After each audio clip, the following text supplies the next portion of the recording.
Hey folks, it's Greg and Janet with Strange RV Tours. Today we're in Tacopa, California, and we are at Death Valley Brewing Company. This place has a really cool history.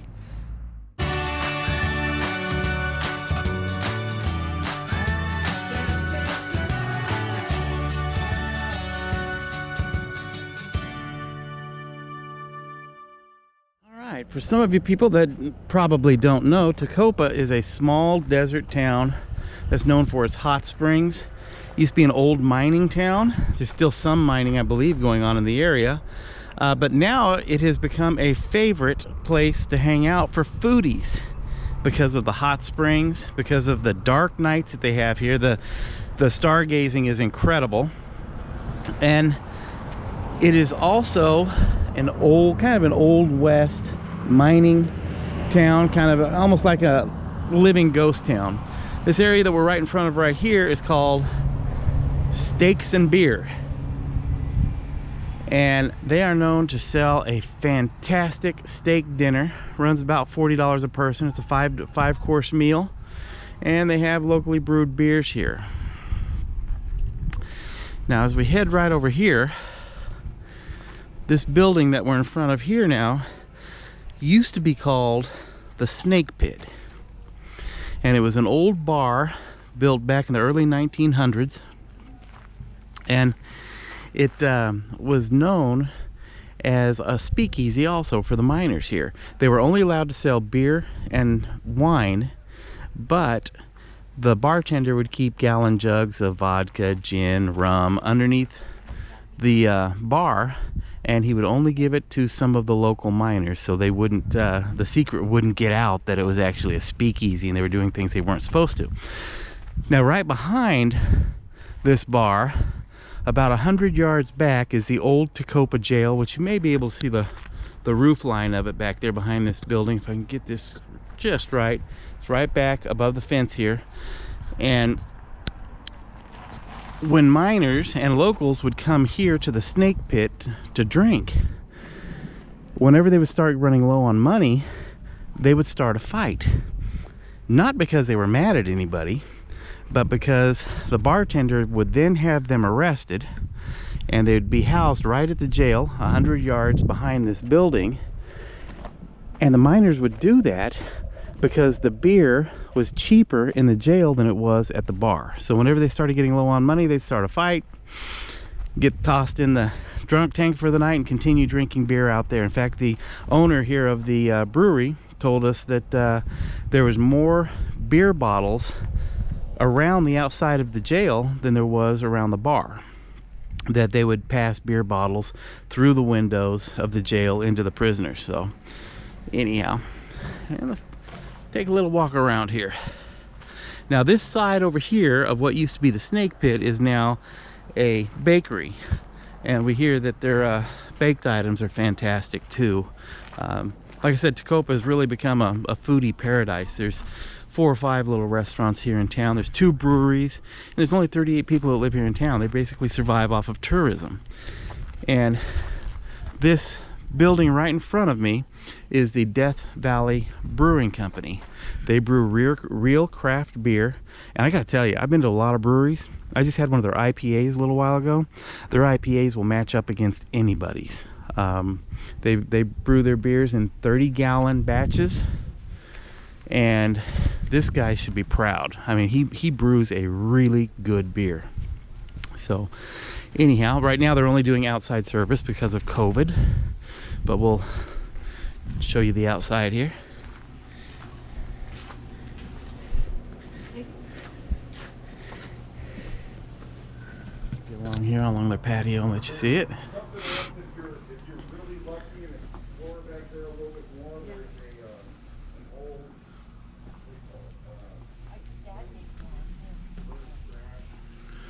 Here's their beer menu. I had the Snake Bite IPA. They've got Way to San Jose, Rye in the Sky, Amargosa Sunset, Black Mamba, Oktoberfest, Lady in Gray. And then they have right over here, looks like he has a refrigeration system for keeping his beer cold. That's nice, really nice.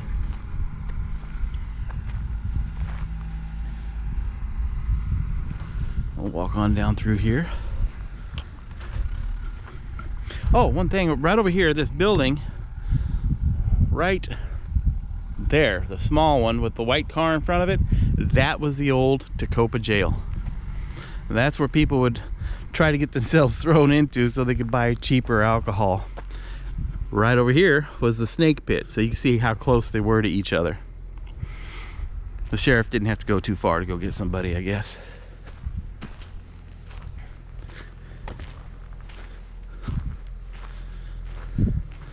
Looks like they've got the old telephone operator system here, switchboard. You can see there's not a lot of switches on it. There was not a lot of people with phones out here. This is the outside area of the steak and beer restaurant. And that's really nice. I like to have a pond here with a wood deck walking out over the top of it. That's nice. And this right here, right inside of here, this was the original snake pit. And from what I understand, there's a door inside. I guess it's probably, yeah, it's blocking it over here. So this area right back behind it, over on this side, right in there, that was the entrance to the snake pit, which was the old miners' bar and speakeasy. A neat place, huh?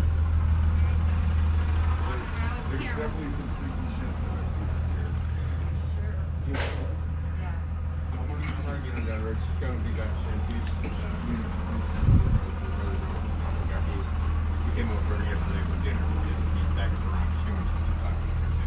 Yeah, she came by to say hi. And then, Oh yeah.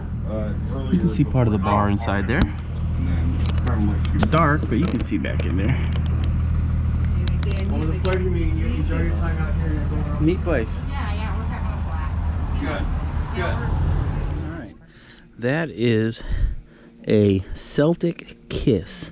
It's a coffee infused stout. And I already know how it tastes, but I'll let Janet give it a sip and see what she thinks of it. We cannot see through it. No.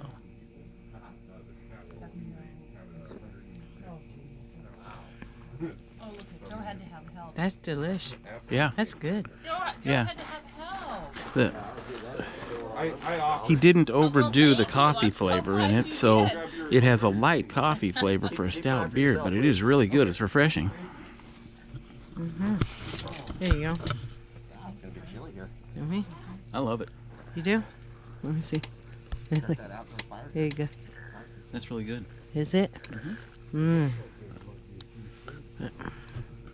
So if you guys get a chance to come out to the Death Valley Brewing Company in Tecopa, you ought to do it.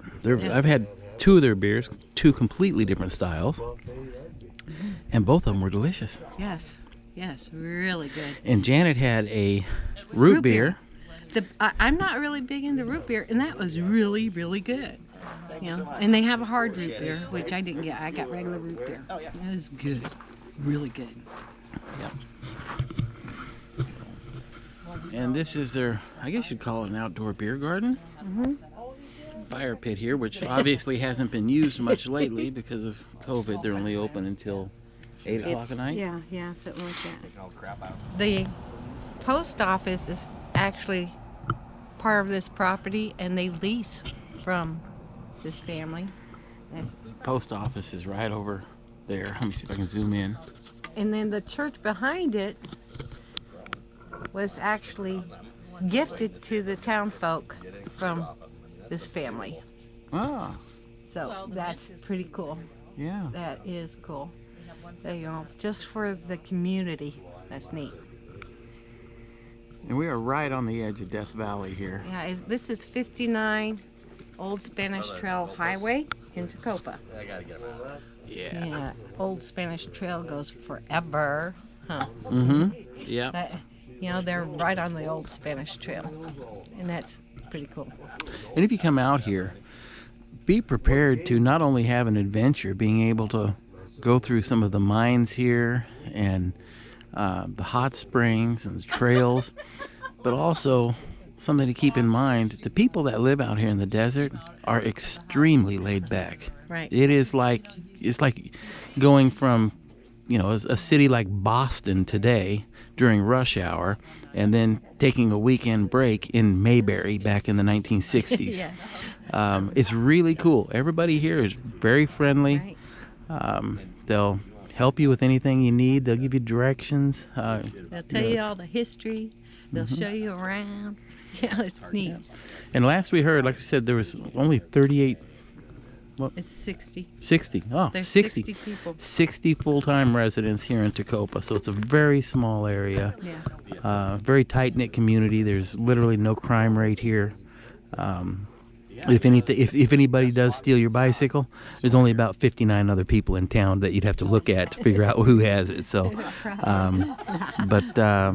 the people that live here are very proud of this little town and very proud of basically being desert rats. Yeah. During the 50s and 60s, this town actually got up to about 10,000 people. Really? Yeah. So Amazing. I don't know where they lived, but And I heard, I was reading online, that the hot springs here, the hot springs here in Tecopa are absolutely wonderful. The waters are incredible. But I just assumed that they were from volcanic activity, but no, it's actually from pressure. And a pharmaceutical company came out here years ago to mine for some type of mineral, and when they started mining, they struck into the hot springs and it started bubbling up out of the ground. So they gave up mining, and that created, what do you say, a 50-acre pond? And that water is extremely hot. yes. And that's where the natural hot springs flows from. That's the mud pit area.